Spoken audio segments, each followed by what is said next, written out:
नमस्कार मंडळी, स्वागत आहे आपल्या सर्वांची यामीच कुकिंगमध्ये। आज आपण एक अशी रेसिपी बघणार आहोत जी तुमच्या आरोग्यासाठी उन्हाळा, हिवाळा किंवा पावसाळा अशा सर्वच ऋतूंमध्ये अत्यंत आवश्यक आहे।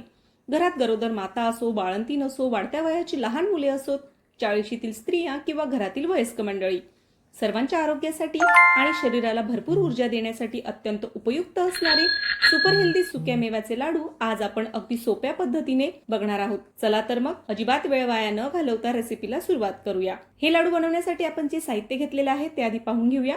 काजू, बदाम, खारीक, सुके खोबरे, गोडंबी, बारीक चिरलेली खजूर, पंपकिन सीड, सनफ्लावर, तसेच तुम्ही तुमच्या आवडीचे इतर ड्रायफ्रुट्स इथे घेऊ शकता। तसेच मी या ठिकाणी डिंकाचा सुद्धा वापर केलेला आहे। तर त्यासाठी मी खायचा जो डिंक मिळतो, जे डिंकाचे लाडू आपण बांधतो, तो डिंक आधी तुपामध्ये तळून घेतलेला आहे आणि हा तळलेला डिंक मिक्सरला बारीक वाटून घेतलेला आहे।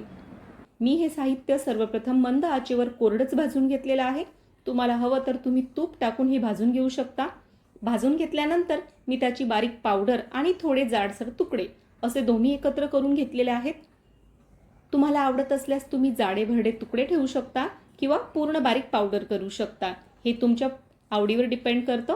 पण बारीक पावडर केल्यामुळे तुम्हाला लाडू बाइंडिंगला सोपे जातात। आता आपण लाडूचे मिश्रण तयार करूया। सर्वप्रथम एका मोठ्या भांड्यात आपण तयार केलेली ड्रायफ्रूटची पावडर आणि तुकडे घालून घेऊया। काजू, बदाम आणि इतर ड्रायफ्रुट्स यांमुळे शरीराला प्रोटीन आणि व्हिटॅमिन ई मिळते, जे त्वचा आणि केसांसाठी अत्यंत उत्तम असतं।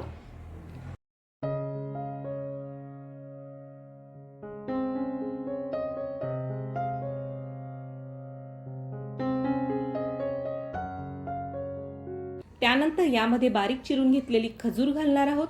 खजूर हा लोहाचा खूप मोठा सोर्स आहे, त्यामुळे शरीरातील रक्ताची कमतरता दूर होते आणि थकवा जाणवत नाही।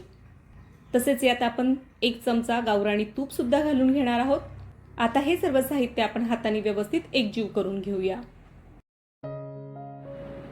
यानंतर लाडूला छान चव आणि बाइंडिंग येण्यासाठी आपण यात 1 वाटी गूळ घालणार आहोत। जर तुम्हाला गूळ वापरायचा नसेल तर तुम्ही तो पूर्णपणे स्किप करू शकता, कारण आपण यात ऑलरेडी खजूर घातलाच आहे। पण जर घरात लहान मुले असतील, त्यांना जर थोडं गोड आवडत असेल, त्यामुळे गूळ टाकल्यास लाडू खूप चविष्ट होतील। तसेच मोठ्यांना सुद्धा बरेचदा जेवणानंतर गोड खाण्याची सवय असते, तर जेवणानंतर तुम्ही गोड पदार्थ म्हणून हा लाडू खाऊ शकता। गॅसवर आपण कढई ठेवूया, त्यात 1 वाटी गूळ आणि थोडंसं तूप घालूया। तर हा गूळ आपण फक्त वितळून घेणार आहोत। लक्षात ठेवा, याचा पूर्णपणे पक्का पाक तयार करायचा नाही, तर फक्त गूळ वितळून घ्यायचा आहे। या पाकात पाणी वगैरे घालण्याची अजिबात गरज नाही। गूळ व्यवस्थित वितळला की हा गरम पाक आपण ड्रायफ्रूटच्या मिश्रणात ओतून घेऊया आणि चमच्याने हे सर्व साहित्य व्यवस्थित एकजीव करून घेऊया। गुळामुळे शरीराला भरपूर कॅल्शियम आणि ऊर्जा मिळते आणि लाडूंची चव सुद्धा वाढायला मदत होते। तर हे मिश्रण कोमट असतानाच आपण याचे लाडू वळून घेणार आहोत।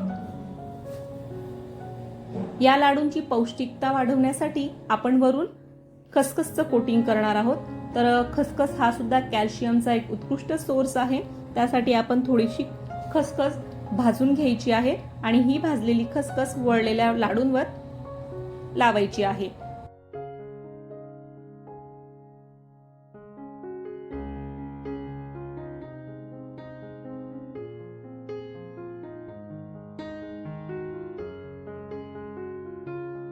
तर अशा पद्धतीने तुम्ही पाहू शकता की किती पटापट सहज लाडू वळले जात आहेत।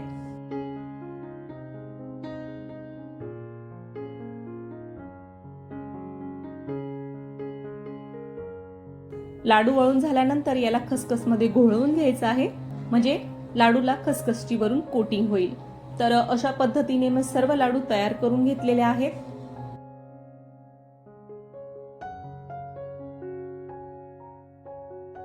तर मैत्रिणींनो, तयार आहेत आपले अत्यंत पौष्टिक, इम्युनिटी वाढवणारे आणि तोंडात टाकताच विरघळणारे ड्रायफ्रुट्सचे लाडू।